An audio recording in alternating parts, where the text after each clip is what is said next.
और डीटीसी के अंडर में जो गवर्नमेंट बसेस हैं वो बिल्कुल भी नहीं है। हम सभी चाहते हैं कि हमें भी समान काम समान वेतन मिलना चाहिए, हमें रेगुलर किया जाना चाहिए, हमें जो जो सुविधाएं रेगुलर एम्प्लॉय को दी जाती है वो सारी कंडीशंस हमारे साथ भी होनी चाहिए। के अंदर क्या होता है कि प्राइवेट वाले अपने मनमानी चलते हैं। अभी देखो, आपने देखा होगा 15 दिन कंटिन्यू हड़ताल रही, उससे पब्लिक को कितनी प्रॉब्लम फेस करनी पड़ी। वो यही तो प्रॉब्लम फेस करनी पड़ी। अगर ये डीटीसी के अंडर में होती तो इतनी लंबी स्ट्राइक नहीं होती और ना इतना लंबा कुछ सिस्टम चलता। हम आ गए हैं बस में सफ़र करते, एक भैया से मिले, डीटी कंडक्टर हैं, उनसे कुछ चर्चा करेंगे दिल्ली। तो आइए इनसे कुछ बात करते हैं। क्या नाम है भैया? नमस्कार जी, जैसा कि आप देख ही रहे हो, आप डीटीसी बस के अंदर ट्रैवल कर रहे हो। पहले आप अपना नाम बता दीजिए, व्यूअर्स नाम जानना चाहते मेरा नाम है रोहित कुमार जी। और मैं डीटीसी में एक संवाहक के पद पर कार्य कर रहा हूँ। जी हमारे डिपार्टमेंट में कम से कम 15 सालों से एक संवाहक कार्य कर रहे हैं जी जो सब कॉन्ट्रैक्ट पर हैं जी और हमारी सैलरी भी बहुत कम है अकॉर्डिंग टू रेगुलर एम्प्लॉयज़। जी। डीटीसी के अंदर जो बसेस हैं वो सारी प्राइवेट सेक्टर से आई जा रही हैं और डीटीसी के अंडर में जो गवर्नमेंट बसेस हैं वो बिल्कुल भी नहीं है। हम सभी चाहते हैं कि हमें भी समान काम समान वेतन मिलना चाहिए, हमें रेगुलर किया जाना चाहिए, हमें जो जो सुविधाएं रेगुलर एम्प्लॉय को दी जाती है वो सारी कंडीशंस हमारे साथ भी होनी चाहिए। क्योंकि जितना वर्क वो करते हैं उतना ही वर्क हम करते हैं, ऐसा तो है नहीं ना। बस जो भी पॉलिसी गवर्नमेंट अपनी बनाए उसके अकॉर्डिंगली हम सबको रेगुलर किया जाए और डीटीसी के अंडर में सारी बसेस जो हैं वो सारी डीटीसी की लाई जाए। उससे क्या होगा कि एक सिस्टम बनेगा, ड्राइवर भी गवर्नमेंट का होगा, कंडक्टर भी गवर्नमेंट का होगा, पब्लिक को एक सेफ्टी फील होगी। अब प्राइवेट के अंदर क्या होता है कि प्राइवेट वाले अपने मनमानी चलते हैं। अभी देखो, आपने देखा होगा 15 दिन कंटिन्यू हड़ताल रही, उससे पब्लिक को कितनी प्रॉब्लम फेस करनी पड़ी। वो यही तो प्रॉब्लम फेस करनी पड़ी। अगर ये डीटीसी के अंडर में होती तो इतनी लंबी स्ट्राइक नहीं होती और ना इतना लंबा कुछ सिस्टम चलता। क्योंकि गवर्नमेंट के अंडर में क्या होता है कि बड़ी जल्दी सॉल्यूशन किया जाता है किसी भी चीज़ को लेके। अब प्राइवेट वाले क्या होता है, प्राइवेट वालों ने तो सोच रखा है स्ट्राइक हो रही है तो होने दो, हमें क्या फ़र्क पड़ता है।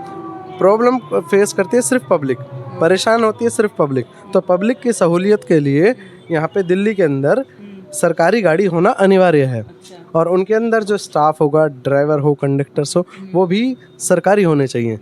उससे एक सिस्टम बना रहता है।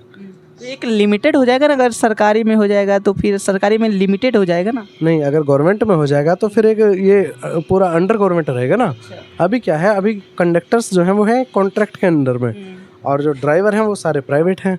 तो प्राइवेट नहीं होना चाहिए, सरकारी होना चाहिए। सरकारी के अंदर एक सिस्टम बना होता है, सरकार का उसके ऊपर ऑर्डर होता है, प्रेशर होता है। क्या सिस्टम बना होता है? सिस्टम ये बना होता है कि जैसे प्राइवेट जो ड्राइवर्स होते हैं वो अपनी मनमानी चल जाते हैं, किसी स्टॉप पे रोकें, किसी पे ना रोकें, कैसे भी चलाएं।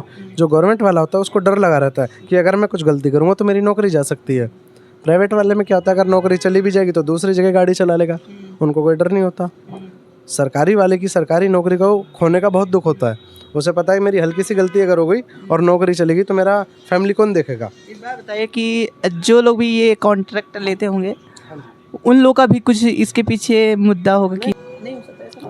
प्राइवेट जो होते हैं वो बहुत बड़े बड़े लेवल के, हाई लेवल के ठेकेदार होते हैं ना। अब वहाँ तक का जो वो हैगी पहुँच, वो एक लिमिटेड नॉर्मल लोगों की नहीं पहुँच पाती है। तो उनके बारे में हम कुछ बोल ही नहीं सकते। उनका पता है क्योंकि उनका सारा सीधा गवर्नमेंट से टाई अप होता है ना, तभी उनको प्राइवेट गाड़ी दिल्ली के अंदर लाने का अवसर मिल रहा है।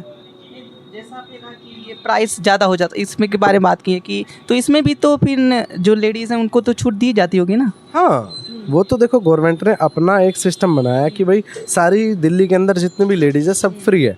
वो तो उन्होंने अपना एक पैराग्राफ देख के अपना सिस्टम के अकॉर्डिंगली उन्होंने कंडीशन करी है। जैसे पानी फ्री, बिजली फ्री, ऐसे लेडीज़ फ्री। और देखा जाए तो लेडीज़ फ्री के साथ कहीं ना कहीं गवर्नमेंट ने एक ये भी ऑप्शन उठाया कि उससे जो इकोनॉमिकल जो गरीब लोग हैं उसको बेनिफिट मिलता है। क्योंकि देखो जिस घर में लेडीज़ काम करने वाली है, 2 लेडीज़ भी अगर काम करने जाती है, उसका 100 रुपये एक दिन का किराया हो गया, तो उसका पूरे महीने का 3000 रुपये एक लेडीज़ का, और 2 लेडीज़ जाती है तो 6000 रुपये, तो 6000 की सेविंग हो रही है उस घर में। कहीं ना कहीं सरकार फ़ायदा कर रही है, ऐसी बात नहीं है कि लेडीज़ फ्री होने से बहुत घरों का फ़ायदा होता है। कि हम कुछ नहीं कह सकते क्योंकि सरकार ने कुछ सोच समझ के ही ऐसा कदम उठाया होगा। अब सरकार अगर चाहेगी तो जेंट्स के लिए भी कुछ सॉल्यूशन ला सकती है। वो तो सरकार कोई एक सर्वे करेगी, पहले सर्वे करने के बाद ही सोचेगी ना क्या किया जाना चाहिए और क्या नहीं। इसमें इस टॉपिक पे हमारे पास कुछ नहीं है कहने के लिए।